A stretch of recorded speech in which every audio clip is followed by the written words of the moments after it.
শীতের আগমনে জয়পুরহাটে গড়ে উঠেছে স্বল্প দামের অস্থায়ী পুরান কাপড়ের বাজার। এ নিয়ে জানাতে সরাসরি যুক্ত হচ্ছেন সহকর্মী রেজাউল করিম। রেজা, এই বাজারের ক্রেতাদের ভিড় কেমন দেখতে পাচ্ছেন? হ্যাঁ ডানা, আমি এখন দাঁড়িয়ে আছি জয়পুরহাটের। এটা হচ্ছে জিরো পয়েন্ট এলাকায়, রেল স্টেশনের পাশেই এটা অবস্থিত।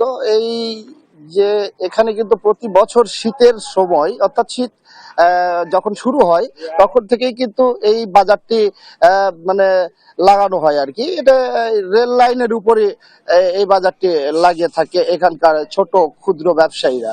তো একটা বিষয় আমি জানিয়ে রাখি যে জয়পুরহাটের যে আপনি জানেন যে সাধারণত নিম্ন আয়ের মানুষেরা, খেটে খাওয়া দরিদ্র মানুষেরা কিন্তু এই যে যে এটা যে ফুটপাতের যে এই পুরাতন কাপড়ের বাজার, এখানে কিন্তু বিভিন্ন মানে দেশের যে এক্সপোর্ট যে শীতের কাপড়গুলো সেগুলো কিন্তু এখানে বিক্রয় হয়। এখানে একটা বিষয় জানিয়ে রাখি যে এই বাজারটি এবারে একটু আগে থেকেই লাগানো হয়েছে, কারণ যে যে দ্রব্যমূল্যের ঊর্ধ্বগতির কারণে কিন্তু এখানকার এখানকার এখানকার যে যে মানে সাধারণ ক্রেতারা কিন্তু মার্কেটে যে বেশি দামের যে শীতের কাপড় সেটা কিন্তু কিনতে হিমশিম খাচ্ছে।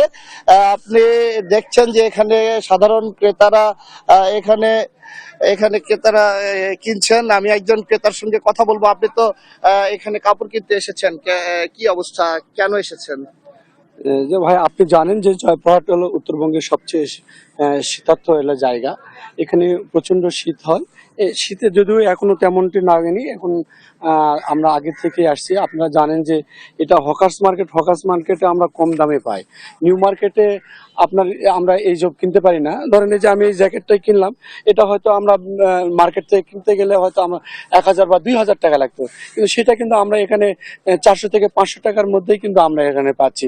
যার দরুনে এখানে কিন্তু আমরা শুধু নিম্নবিত্ত না, আমরা মধ্যবিত্তর মানুষরাও কিন্তু আমরা এখানে আসে আমরা এখানকার শীতের জন্য নেই। আর আমরা এবারে এখন আসছি, অর্থাৎ এখন শীতের আগে যদি আমরা একটু শীতের কাপড়টা নিতে পারি তাহলে কিন্তু একটু অনেকটা সাশ্রয় পায়। এই কারণে একটু আগে থেকে একটু বাচ্চাদের এবং নিজেদের জন্য কাপড় কেনার জন্য আসছি। ধন্যবাদ। আর একটা বিষয় আমি জানিয়ে রাখি যে আপনি শুনলেন যে এখানে কিন্তু নিম্নবিত্ত খেটে খাওয়া সাধারণ মানুষ, তারা কিন্তু এখানে ছাড়াও কিন্তু মধ্যবিত্ত পরিবারের মানুষেরাও কিন্তু এই যে পুরাতন কাপড়ের বাজারে কিন্তু এখানে বাজার করছেন। তো এখানে যেটা যত দিন যাবে এই বাজারটি আরো বেশি লোকের সমাগম হবে। গ্রামগঞ্জ থেকে বিভিন্ন শ্রেণী পেশার